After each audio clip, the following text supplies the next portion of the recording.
retour sur ce plateau, oui, où je parlais avec Laurent Roland-Toniquez, que je revois pour la première fois en 2024. C'était vu pour Forum de rédaction. On s'est vu quand? Forum de rédaction. Forum de rédaction, la dernière, on n'a pas encore fait forum de rédaction. On a fait, bien évidemment. Bon, le 5 janvier. Le 5 janvier. Alors, Laurent Roland-Toniquez, on ne s'est pas vu sur ce plateau, voilà, en direct avec les téléspectateurs. Le plateau de la matinale. Laurent Roland-Toniquez, bonjour et bonne et heureuse année. Mori Agua, bonjour, amis téléspectateurs, bonjour. C'est vrai que vous me donnez la parole comme si c'est la première fois qu'on se voit cette année. La première fois qu'on se voit sur la matinale. Et donc cela appelle à formuler des vœux. Je crois que j'ai formulé déjà les vœux à tous ceux qui nous suivent et j'ai promis ne pas changer. Dire que c'est noir quand c'est noir, dire que c'est rouge quand c'est rouge. Donc je vous promets ça. Vous connaissez cette chanson de Johnny Hallyday, Noir c'est noir, voilà, il n'y a plus d'espoir. Voilà, il n'y aura pas de compromis, de compromis, rassurez-vous, je vous le promets. Très bien. Adé Tchomankou, bienvenue sur le plateau, le plateau analyse des commentaires, le premier de cette année 2024. Est-ce que vous avez des promesses à faire? Bonjour à nouveau, Mori Agua. Je pense que nous sommes dans une nouvelle année, nous allons relever de grands défis.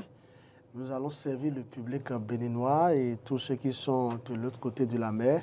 Je pense que la vérité triomphe toujours. Nous n'allons servir que la vérité, rien que la vérité. Faire de très bonnes propositions, de très bonnes suggestions au gouvernement en place. De très bonnes analyses. Voilà qui est dit à Adé Tchomankou. Laurent Roland-Toniquez ce matin libre qui revient sur une polémique qui s'enfle sur les réseaux sociaux, les plateformes.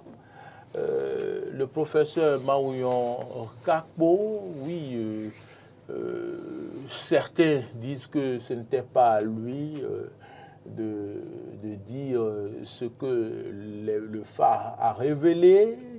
Et puis, comme de la blague, le journal affiche ce matin que le Bokono est un député hier.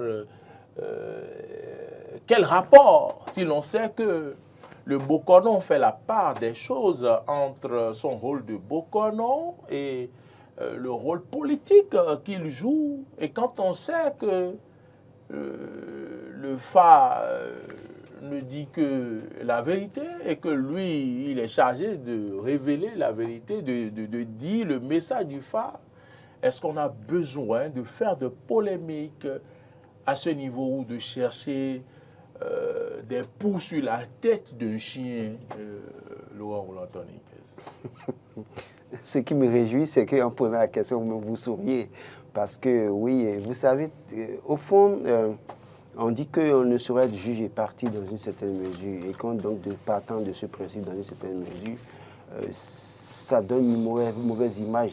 Que les gens m'en excusent, mais ça donne une mauvaise image que ce soit Maouyon Kakbo qui vienne présenter le doux qui est sorti en même temps de faire l'interprétation. Alors, qu'est-ce que je veux dire par là? C'est-à-dire que dès lors qu'on choisissait les prêtres du phare qui doivent être dans ce comité, j'étais le premier ici à dire qu'en réalité, sur quels critères on a choisi ces prêtres du phare. Les 11. Voilà, et qu'il fallait tenir compte d'un certain nombre de dispositions, tenir compte d'un certain nombre d'existences des royaumes du Bénin, au Bénin méridional en l'occurrence, pour choisir les prêtres du phare qui sont rattachés à aux royaumes les plus en vue. Et qu'on mette en place un comité, qu'on définisse les critères.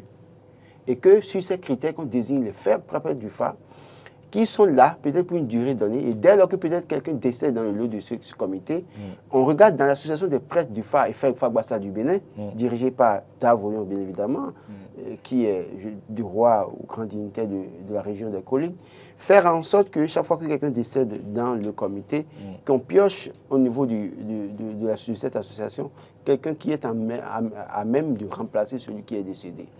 Alors, donc, mais bizarrement, le gouvernement a choisi des prêtres du phare pour la consultation du phare, mais on ne sait sur quels critères. Mais il se fait que déjà, dès lors que les prêtres se sont annoncés déjà à Ouida pour les Vodun Deis et qui se sont arrivés et qu'on voit que déjà parmi eux, il y a quelqu'un qu'on ne le veuille pas, on ne va pas en vouloir à ceux qui font le procès à Maoyo Capo. Qu'on voit quelqu'un comme... On doit leur en vouloir. Ils font de vaines polémiques. Non, ce n'est pas de vaines polémiques. C'est peut-être que oui, vous, c'est votre avis. Mais j'estime fondamentalement que Maoyo Capo a été ministre de talent. Oui. Est député à l'Assemblée nationale, membre du bureau de l'Assemblée nationale, soutien farouche de Patrice Talon. Ce n'est pas... Attendez, mais le FA n'a pas été ministre de talent. Non, ce que je vous dis, c'est... Le Douki est tombé, le Saclan n'a pas été ministre de talent. La preuve. Dans l'interprétation qu'il a faite, c'est que pour lui, c'est que tu iras pour le bien en 2024, d'accord? Il a précisé que c'est le FA qui l'a dit. Ok. Moi, d'abord, dans la nuit, là même là, il y a deux interprétations. Je suis sûr que vous avez lu ces interprétations.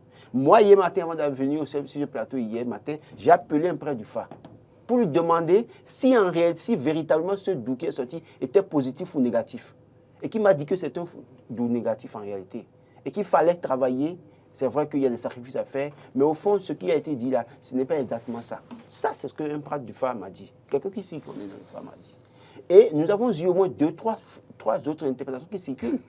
Et les gens n'ont pas le courage de dire la vérité. Et toujours est-il que ce pourquoi je vous le dis, c'est quoi? Est-ce que vous pensez que Maoyo Capo, soutien de Patrice Talon, est en mesure, devant le chef de l'État, avec ce qu'il est là, devant à la face du monde, de dire que ce qui se passer en 2024, là, que ce n'est pas à l'avantage, ça n'arrangera pas le chef? Est-ce que vous pensez que véritablement, en tant que soutien, est-ce que c'est facile à dire? Je ne dis pas qu'il a... En tant que prêtre FA, oui, il devrait le dire. Et se désengager. Mais en tant que soutien, peut-être, en tant que soutien, il ne peut pas le dire. Mais en tant que prêtre FA, il devrait le dire. Ce que je veux vous dire, c'est quoi? C'est-à-dire que les prêtres du FA, en l'état, dans une certaine mesure, devaient avoir une certaine neutralité sans coloration politique. Oui. Ça, c'est ça qui pose problème au niveau de certaines personnes. Pas qu'ils en veulent à Maoyo Capo, mais Maoyo Capo, en réalité, lui-même aurait pu refuser, parce qu'il est dans le comité voulu, déjà pris dans le comité voulu. Ça aurait été plus crédible. Plus crédible, c'est ce que c'est. En fait, on n'en veut pas à Maoyo Capo pour autant, mais c'est-à-dire, il aurait refusé de porter la voix. Oui. Parce que c'est eux qui ont organisé les Vodun-Déis. D'accord?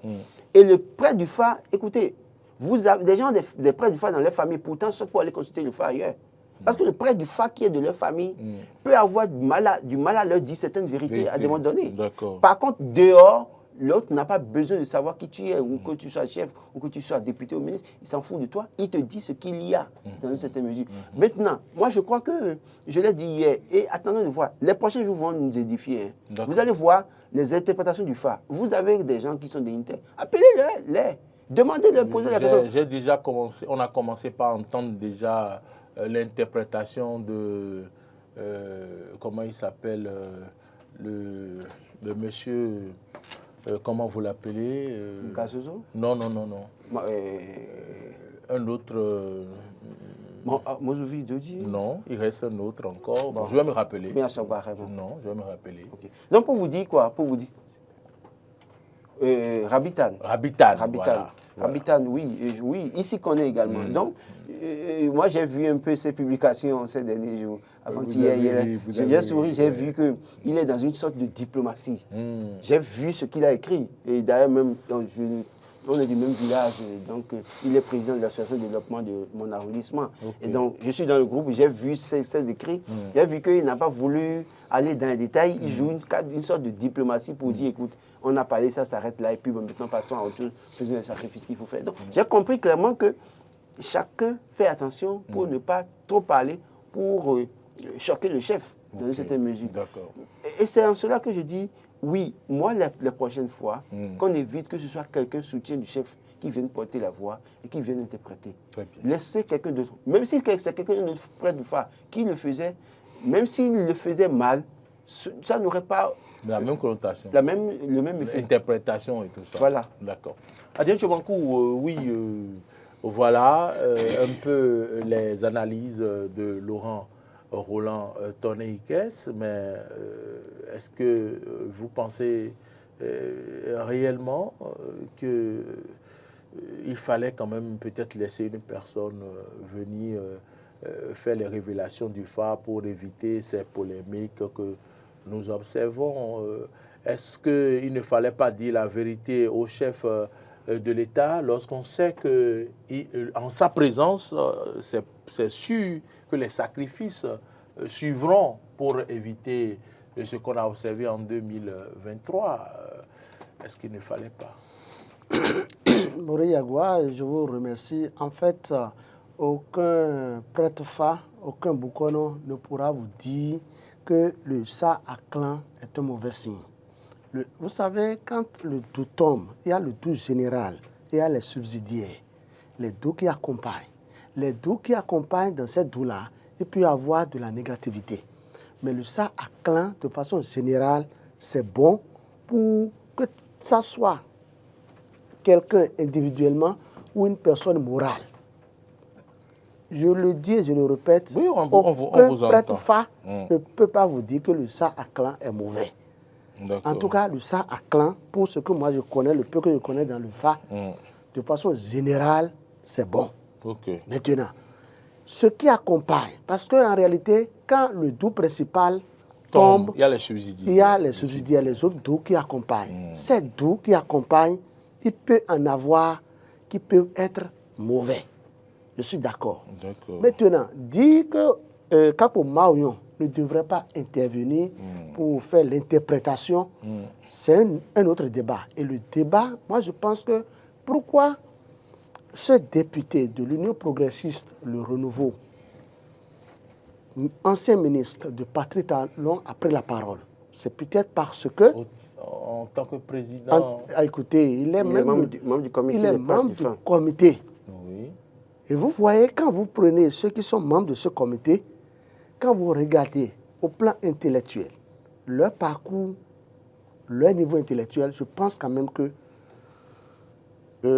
comment le professeur s'appelle, Maoyo Kakpo, fait partie des plus intellectuels, pour ne pas dire qu'il est le plus cultivé. Okay. Maoyo Kakpo est professeur d'université. Il intervient à l'université Taboumé Kalavi dans une discipline donnée. Et il intervient encore en tant que prêtre-fa. C'est lui, il fait partie des professeurs qui encadrent nos jeunes étudiants qui veulent sortir désormais, qui veulent devenir des Bokono. Si vous allez à l'université Taboumé Kalavi, vous verrez Maoyo Kakpo donner des cours de Fa. Telle interprétation du Fa, il enseigne ça à l'université d'Aboumé Kalavi. Donc, je pense quand même que dans l'un ou dans l'autre cas, au plan intellectuel, il est mieux placé pour prendre la parole. Maintenant, est-ce que ceux-là qui sont membres de ce comité ont analysé l'aspect politique de ce que si Maoyo Kakpo prenait la parole, ça ne va pas avoir une répercussion sur la qualité de ce qui a été fait. Et ils ne l'ont pas fait. Ils n'ont pas analysé. Ils ne peuvent pas l'imaginer. Ils ne peuvent pas l'imaginer. Voilà. Vous comprenez bien ce que je dis? Donc je pense quand même que Maoyo Kakpo a fait une très bonne interprétation. Il peut ne pas tout expliquer. Encore que quand il s'agit du Fa, quand il s'agit d'un doula, vous ne pouvez pas tout dire. Vous expliquez ce que vous pouvez expliquer. Mais dans les normes, je pense quand même que si Maoyo Kakpo expliquait le doux, ça à clan, il doit néanmoins, tout au moins du moins, ajouter un doux subsidiaire ou deux doux subsidiaires qui peut-être peut révéler le côté négatif. Parce qu'en matière de Fa, il y a toujours le positif et le négatif. Le positif peut être au-dessus du négatif. Donc, si d'autres viennent à interpréter et dire que non, que ce n'est pas une bonne chose, non, une chose est claire, ils sont conscients de ce que le Sa à clan en lui-même est positif de façon générale. Il n'y a même pas à revenir sur ça. C'est ce qui accompagne qui peut faire défaut. Donc, je pense quand même que le débat aujourd'hui, c'est l'homme politique qui a pris la parole. C'est l'homme politique qui a interprété. Vous pensez que le débat est fondé? Vous pensez que les polémiques sont fondées? La réalité, elle est là. C'est que le Sa à clan est positif pour le Bénin. Mais celui qui prend la parole, c'est ça qui pose problème. Celui qui a pris la parole. Encore que il est de son droit de prendre la parole. Donc, parce qu'il a été désigné par ses pairs. C'est des vaines polémiques ou c'est des polémiques fondées? Est-ce que c'est de vaine polémique? Est-ce que c'est une polémique fondée? Il peut y avoir polémique si on se met dans la peau d'un acteur politique. Il peut y avoir polémique si on estime que le travail qui a été fait, c'est un travail juste, mais c'est un acteur politique qui vient interpréter, qui a interprété rien que l'aspect positif, que c'est un acteur politique pro-Talon qui vient dire la vérité selon laquelle tout est positif. Il aurait pu ajouter le petit aspect négatif qui mérite des sacrifices. Très bien. C'est ce qui n'a pas été fait. Très bien. Ça, c'est une bonne analyse. Donc, je pense quand même que Kako Maouyon même est conscient de ce qui a été fait mérite des sacrifices. On ne peut pas me dire que les subsidiaires qui ont accompagné, encore que le SA à clan, bien que ça soit positif, mérite d'autres sacrifices pour solidifier ce que nous voulons, ou ce qui est déjà là. D'accord. Donc, c'est ça qui manquait. Très bien. Merci. Le FA dit que les difficultés que les populations supportent ou vivent se transformeront très bientôt en opportunités. Difficultés en opportunités. Et que ces opportunités-là apporteront le bonheur dans le pays. Moi, je n'ai pas bien compris. Excusez-moi, vous n'êtes pas un prêtre FA, mais je ne sais pas si vous avez compris. Vous n'êtes pas un prêtre FA. Initié du FA pour comprendre. Bon, mais toujours est-il qu'il faut comprendre aussi que oui, des difficultés peuvent être des opportunités pour vous. Parce que quand vous êtes en difficulté, vous puisez en tout cas des expériences de cette difficulté pour certainement avoir d'autres opportunités. Moi, j'estime que fondamentalement, je voudrais revenir sur ce que Adrien Tchoumakou a dit pour dire oui, écoutez, nous ne sommes pas, en tout cas lui, peut-être ici connaît un FA comme il le dit, mais écoutez, moi j'ai pu échanger avec des gens qui s'y connaissent véritablement dans le FA. Et donc, quand je suis très heureux de voir qu'ils reconnaissent qu'en réalité, le ministre n'a parlé que du positif, alors qu'en réalité, un phare, un doux qui tombe, il y a toujours des choses à faire dans une certaine mesure. Et donc, on fait croire. Mais moi, après tout, j'ai essayé d'analyser un peu, je me suis dit, est-ce que c'est peut-être pas aussi politique que de dire que tout est bon pour l'année prochaine? Pourquoi? Parce que nous sommes à la face du monde, c'est en direct, au plan international. Et il y a des gens qui sont venus au Bénin pour le tourisme, qui sont venus assister. Donc, quelque part, il faut passer un message pour dire, bon, oui, le Duc est sorti, que c'est bon. Après, on dira peut-être en éternant ce qu'il y a. Bon, c'est Béoli, non? Non, en fait, pour dire, quand on dit que tout c'est positif, pour dire quoi? Pour dire qu'après, on peut parler au chef en privé pour dire, ben voilà, il y a des choses sur lesquelles on ne peut pas dire à la face du monde, c'est vrai. Et c'est en cela que, quelque part, on a peut-être oublié qu'il y a deux personnes dans le pays qui peuvent sortir, interpréter le même, d'où en réalité sortir les points négatifs qui a lié à ce tout. Donc, je crois que, comme je l'ai dit, nous sommes le 12, non? Oui. Attendez jusqu'au 31, vous aurez. Adrien Tchoumakou, là, je suis là, vous êtes là. Vous allez voir que aujourd'hui, les gens n'auront pas le courage de dire la vérité. Il y a des gens qui ont bien leur opinion sur ce qui s'est passé. Mais vous n'auront pas le courage de dire. Parce que chacun cherche à survivre aujourd'hui. Et on a vu, on a cité des noms, les gens feront semblant de dire, bon, oui, que c'est bon, tout c'est bon. Mais parce qu'ils se disent que Nyoenandor, c'est un peu comme on dit, quoi, Nyoenandor. Donc, qui va oser le dire? Toujours est-il que j'estime, et j'insiste là-dessus. Mais le FA a dit pour d'éviter l'hypocrisie, hein. Le FA aussi a dit ça. Hein. Je ne sais pas si vous avez suivi. Oui, il a dit, mais ça, c'est sur beaucoup plus ceux qui soutiennent le chef. Parce qu'il y a la mention est spéciale, spécifique liée à ceux qui soutiennent le chef. Pour dire qu'il y a des gens qui soutiennent le chef et que quand ils vont faire les gens qui seront démasqués. Donc, c'est ceux qui soutiennent le chef. Moi, je ne soutiens pas le chef, vous ne soutenez pas le chef non plus. Je ne sais pas si tu vas vous soutenir le chef. Donc, vous connaissez pour moi, mais vous ne connaissez pas pour moi. Bon, je ne sais pas si en temps vous aussi, vous soutenez le chef. Vous avez changé de veste. Entre 2023 et 2024. Il y a au moins 10 jours. Là. Je ne sais pas si en temps vous avez changé de veste. Donc, moi, je ne soutiens pas le chef de l'État au point d'être démasqué. Et je l'ai dit hier hein, que ceux qui ont tout fait de dire que je suis opposant et que je fais du yaïsme, je leur dis, je les mets au défi de prouver que j'ai des contacts avec un acteur politique d'opposition. Il n'y en a pas. Je vous mets au défi. Allez, tu vas où? Oui, je voudrais apporter quelques précisions. En fait, quand le FA dit que vos difficultés seront transformées ou traduites en opportunités, c'est-à-dire, le FA, en réalité, le FA parle. Le FA parle et quand nous suivons un peu, nous analysons un peu, c'est à nous de cerner le bon côté du FA. Écoutez, si vous ne travaillez pas et que vous ne voulez rien faire, la difficulté que vous aurez là, vont toujours perdurer. Hein. D'accord. Cette difficulté ne peut jamais se traduire en opportunité. Ça veut dire quoi? Le FA nous demande de beaucoup travailler. D'une manière ou d'une autre. De continuer pas à travailler. De continuer pas à travailler. Quand on parle d'hypocrisie, écoutez, même dans votre sang, votre petite famille là, vous êtes en couple. Non, Il y a des femmes ça ne hypocrites. manquera pas. C'est dans l'interprétation, ils ont dit ceux qui soutiennent le chef. C'est pourquoi j'en parle. Non! C'est ce qui est dit, non, vous n'avez pas lu. Non, moi, Oui. je ne Oui, ils ont m'adresse dit pas ça, à ils ont toi. dit Ils ont dit que c'est ceux qui soutiennent le J'ai chef. compris.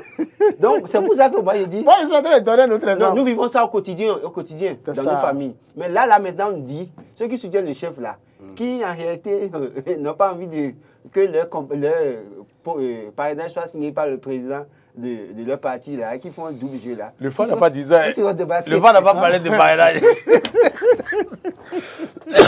Le FA là. En fait, pour ce que je sais, n'ont qu'à assumer. le FA ne ment pas. Ce qui a été prédit, je pense que si les gens essaient de faire les sacrifices Oui. et que nous mettons au travail, nous disons la vérité, nous aurons un Bénin véritablement en paix. C'est le plus important. Plus important. D'accord. Et Laurent Roland-Tondeke, je sais que vous aurez déjà eu l'occasion de parler de cette affaire, hein, mais ça a évolué, l'affaire de LGBT, c'est ça? LGBT. LGBTQ. LGBT, il faut ajouter Q encore. LGBTQ. Oui. Voilà, Q. Voilà. Donc, Il y a même plus quelque part aussi. Ah bon, plus quelque part. D'accord. Donc l'événement précis dit que tous les évêques d'Afrique disent un non ferme au pape. En effet, les CEB, les conférences épiscopales des pays d'Afrique, il agit à Madagascar, se sont réunis et ils ont dit non, qu'on ne peut pas, donc l'Église catholique ne peut pas exécuter ce que propose le pape en donnant des bénédictions à des couples homosexuels. Vous avez l'information? Oui, Quelle est votre appréciation? j'ai lu une déclaration comme ça. Non, ça ne devrait pas surprendre. En réalité, si l'Église catholique africaine doit être collée à la réalité, collée à la vérité qui est inscrite dans le livre de Genèse, en réalité, on doit pouvoir condamner ce qui a été décidé. C'est vrai que j'ai pu voir un message qui vient un peu corriger ce que le pape a dit, comme quoi le pape n'avait jamais dit expressément qu'il faut bénir les couples homosexuels. Il a dit, hein? Mais attendez, non, il y a des deux messages qui viennent essayer d'atténuer puis l'effet de ce que le pape a dit dans certaines mesures. Donc, les conférences épiscopales d'Afrique, quand vous regardez les pays, quand vous regardez les citoyens, nous avons des valeurs, nous avons une culture que nous défendons. Et dans notre culture, à aucun moment on n'a jamais vu, à aucun moment on a vu un homme se marier à un homme. Ce dont on parle, ça vient d'ailleurs. Et ça vient d'ailleurs, malheureusement, on nous transpose ça. Vous allez voir qu'il y a quelques jours, on a nommé un Premier ministre de la France qui est officiellement, et qui l'a dit clairement, qu'il est homosexuel. Ah oui? Gabriel Attal est homosexuel, et donc il ne le cache pas.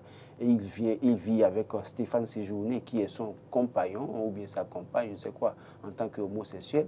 Et d'ailleurs, même le gouvernement qu'il a formé hier, il est Premier ministre, mais son compagnon, ou sa compagne, s'il veut, est nommé ministre de l'Europe. Donc, vous voyez un peu. Donc, pour vous dire quoi, ailleurs, les gens officialisent ça sans avoir de gêne.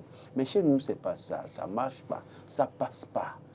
Et c'est pour ça que dans les collaborations, la dernière fois, vous vous rappelez qu'on avait envoyé un ministre, comment vous appelez, un représentant de la France qui a fait le tour de certains pays d'Afrique pour parler de l'homosexualité, la nécessité de protéger ces personnes qui sont homosexuelles. Et c'est pour ces homosexuels qu'aujourd'hui, on peut ou pro des avantages. Il y a des plateformes, vous allez là-dessus, pour remplir, on met certaines choses. Au lieu de vous mettre monsieur, madame marié, on ne vous met plus ça, on vous met homosexuel, bisexuel, trans, c'est qu'on vous donne une panoplie de choix. Et vous comprenez que ces personnes-là qui sont LGBTQ+, et autres, là, sont favorisées. Parce qu'on estime que c'est des personnes qui sont marginalisées et qui ne sont pas protégées. Et donc, du coup, dès lors que ces personnes demandent quelque chose automatiquement dans ces pays-là, on le leur accorde. Et ça vient progressivement en Afrique pour donner du poids à ces personnes. On a pu voir, je le dis toujours, Chocolate Henry, qui est devenu chocolate et qui fait la pluie et le beau temps un peu partout. Et on a pu voir aussi Aquilin Kivinci, qui est aussi un autre transgenre également, et qui fait tout sur les réseaux sociaux, qui est assez populaire, connu. Et ces personnes ne se cachent plus sous nos pieds, dans une certaine mesure. Et donc, il faut vraiment un gardien du temple. Le gardien du temple, c'est peut-être la tradition, mais également c'est l'Église. Parce que dans la Bible, il est clair et net. Dieu a créé Adam, mais a dit que Adam a besoin d'une aide semblable.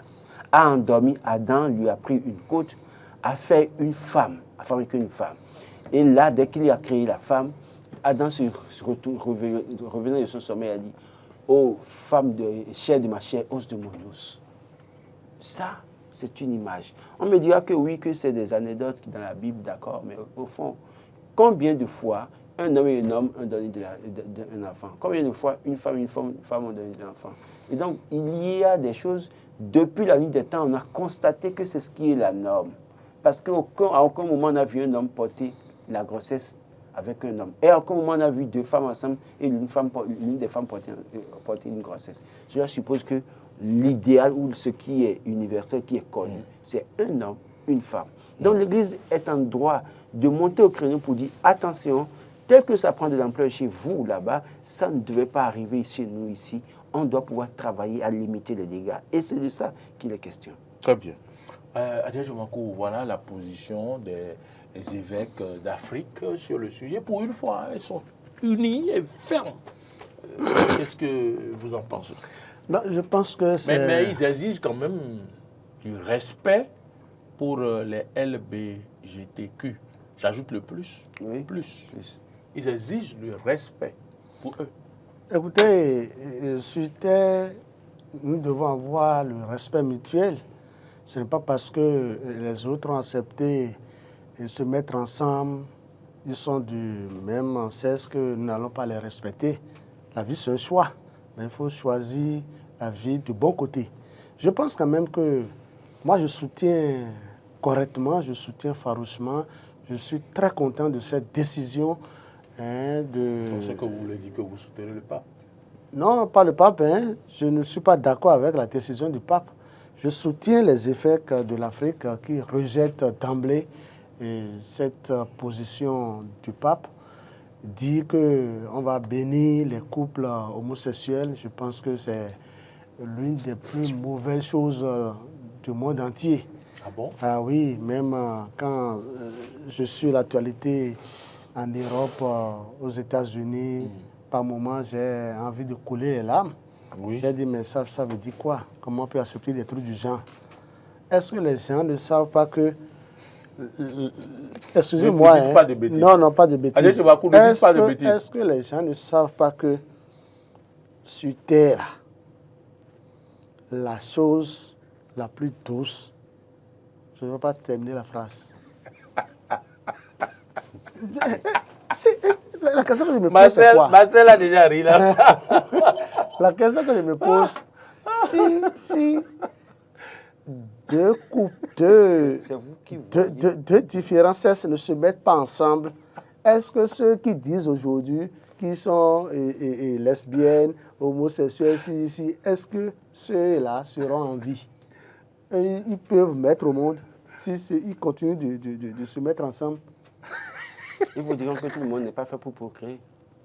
La chose la plus douce, hein? Ce qui est sûr, de toute façon, vous avez fait l'expérience de la femme avec des enfants. La chose la plus douce, hein? Vous ne voulez pas dire plus. Je crois qu'au nom des droits de l'homme, au nom de la protection des personnes qui ont leur orientation sexuelle, c'est qu'on ne va pas en dire plus. Je crois que oui, on dira que oui, vous êtes en train de faire opposition des gens, alors qu'on parle de l'égalité des hommes, l'égalité des sexes, qu'on parle de protection des droits de l'homme et que par conséquent, vous ne devez pas les condamner. D'accord, mais je pense que oui, le débat atteint un niveau en Afrique de plus en plus. D'autres personnes sont assez modérées avec ces personnes. Moi, j'en ai connu tellement dans mon milieu, dans mon entourage. Ah oui? Oui, j'ai reçu une belle proposition même de quelqu'un pas mieux. Wow. Peut-être que si j'avais accepté, je ne serais plus peut-être sur ce plateau. Donc, mais au fond, moi j'ai été clair quand la personne m'a fait la proposition. Je lui ai dit, Du point de vue conviction religieuse, je ne peux pas. Ce n'est pas possible chez moi. Seconde chose, du point de vue éthique de la culture africaine, ce n'est pas possible. Qu'est-ce que je dirais à mes parents? Et troisième chose, j'ai une famille. Vous voulez que moi qui ai pris une femme, que demain je dise que je n'ai plus de femme et que je suis avec un homme? Ça ne marche pas. Ça ne marche pas. Et j'ai reçu les propositions les plus folles. Mais j'ai dit, écoute, pendant que je refusais, j'ai des jeunes autour de moi qui travaillent avec moi qui ont accepté cette proposition. Et qui sont allés faire le jeu avec ces personnes-là. Plein, je peux démontrer. Mais cela vit après tout. Mais je dis une chose, et c'est en cela que nous, chrétiens, ou nous, membres de ceux qui sont dans la culture endogène, c'est à nous de travailler pour montrer à ces personnes-là qu'ils ont encore la possibilité de revenir à la case départ. Vous savez... Nous ne reviendrons pas. Hein. Non, écoutez, il y a des gens qui peuvent changer. Juste que nous ne montrons pas le bon exemple aussi nous-mêmes. Nous ne montrons pas nous-mêmes le bon exemple. Et donc, du coup, ça les conforte dans leur position. Parce que c'est un lobby au plan international. De l'argent circule. Mais j'ai travaillé avec une jeune fille il y a quelques jours. Et un jour, j'ai discuté avec la fille. Et elles étaient deux. Et je lui ai posé la question de savoir s'il peut arriver que quelqu'une parmi elles devienne lesbienne. L'autre a dit jamais, mais l'autre a dit oui, que c'est possible. Qu'à l'internat, qu'elle a appris ça. Qu'à l'internat, qu'elle s'embrassait. Cette fille ne travaille plus avec moi aujourd'hui. Mais cette fille, depuis qu'elle a quitté, mais je la vois dans les piscines avec les filles. Je la vois dans les véhicules avec une bouteille de vin en main, en train d'aller en randonnée. Mais toi, tu comprends. Et moi, j'ai compris. J'ai compris. Donc, il y a aussi le fait... Et ta question n'était pas par hasard. Non, parce que j'ai constaté déjà, dans la manière dont elle se comporte, que cette fille-là, attention, elle doit avoir cette tendance-là. Et réellement, c'est confirmé aujourd'hui. La dernière fois que j'ai vu ces vidéos, j'ai demandé à sa copine, est-ce que... Et elle a souri et m'a dit, Monsieur Laurent, c'est vrai, vous n'avez pas tort. J'ai constaté Elle avait de tels comportements et moi, je ne savais pas quoi dire. Donc, pour vous dire quoi? Elle, par exemple, elle a appris ça à l'internat. À l'internat, elle a appris ça. Parce qu'à l'internat, elle me l'a dit clairement. Elle se tripotait les seins, elle se tripotait les fesses, elle faisait toute bêtise pour satisfaire les fantasmes à l'internat, au point où elle s'embrassait entre filles. Et c'est pareil pour certains garçons. À l'internat, ils ont appris à être homosexuels à partir de l'internat. C'est pour ça que nous devons faire très attention à nos enfants qui sont dans les internats, veiller sur eux, leur poser la question et regarder leur comportement. Dès lors qu'un garçon commence à se féminiser en même temps, il faut rapidement commencer par l'encadrer. Pas avec la violence. Récupérer. Et lui parler. Parce que si vous mettez la violence, c'est un lobby. On leur donne beaucoup d'argent. On leur donne beaucoup d'avantages, de privilèges. Vous serez en train de crier à la fille, le garçon ou la fille, vous sortez des choses pas possibles. Vous vous demandez, mais tu as eu l'argent où? Mais c'est le lobby. Et les lobbies dont on parle, ce n'est pas vous, journalistes, vous et moi. Ils sont des rails qui sont prêts à ça. Parce que quelque part aussi, ça arrive à satisfaire certains désirs. Même si c'est sexuel, mais c'est spirituel, hautement spirituel aussi. Okay. Donc nous ne comprenons pas le sens, la portée de tout ce qui se passe. Nous devons vraiment veiller sur nos enfants. Non, je voudrais juste préciser que ce n'est pas pour faire une mauvaise publicité aux responsables d'internat, mais il est souhaitable que les responsables d'internat veillent souvent. Et qu'ils mettent des caméras dans les dispositions au niveau des dortoirs pour décourager il est temps que le surveillant du dortoir puisse avoir une vue sur tous les dortoirs, les coins des internats, pour surveiller devant un grand écran. Beaucoup de jeunes filles qui ont fait une des grandes écoles catholiques de Cotonou sont devenues lesbiennes. Beaucoup de filles. C'est prouvé. Les écoles exclusivement féminines ou masculines. Oui. Mais beaucoup de ces filles sont devenues des lesbiennes. Elles s'embrassent, elles font des bêtises. J'ai discuté avec beaucoup de filles. C'est-à-dire, moi, je m'amuse souvent à intégrer ces milieux facilement, à leur poser des questions. Mais tout est parti de beaucoup parmi elles des internats. Et beaucoup parmi eux des internats également. Donc, il y a ça, il faut veiller évidemment sur ça. Parce qu'à un moment donné, ils commencent à avoir un besoin, ressentir le besoin. Mais il n'y a pas un cadrage dans une certaine mesure. Et quand il n'y a pas ce cadrage dans une certaine mesure, elles commencent à s'amuser entre elles, à se tripoter les seins dans une certaine mesure. Et dès lors que l'autre centre type de de dessin, plaisir, l'autre centre type de de dessin de l'autre, plaisir. et qu'elle atteint malheureusement l'orgasme, Hmm. elle trouve son plaisir dans ça pour dire la prochaine fois, fais-moi ça, et donc du coup, elle développe ça entre elles. Malheureusement. C'est pour ça qu'il faut vraiment guider, avoir un œil assez rigoureux sur la sexualité de nos enfants. Quand ça commence à un moment donné, attention, qu'est-ce qui se passe, qu'est-ce qui ne va pas? Lui poser des questions, l'orienter. Ah, ne fais pas ça, c'est contre nature, ne fais pas ci, ne fais pas ça. Sinon, écoutez, c'est pourquoi je dis, je ne jette pas pour autant la pierre aux homosexuels ou lesbiennes, aux PD ou bien aux lesbiennes aujourd'hui. Je pense que chaque parent aussi a eu à un moment donné sa responsabilité. Sa responsabilité. Et nous devons travailler à cela. Oui, je m'en voilà la situation. Je pense quand même C'est dommage. que nous avons quand même creusé un peu l'abcès, crevé, j'allais dire l'abcès, afin de permettre aux uns et aux autres de voir ce qu'il faut faire pour éviter. Bon, je ne sais pas, je ne veux pas dire le pire parce que, voilà, il paraît qu'il faut les respecter, il faut respecter leur choix. Donc, nous, on respecte le choix ici.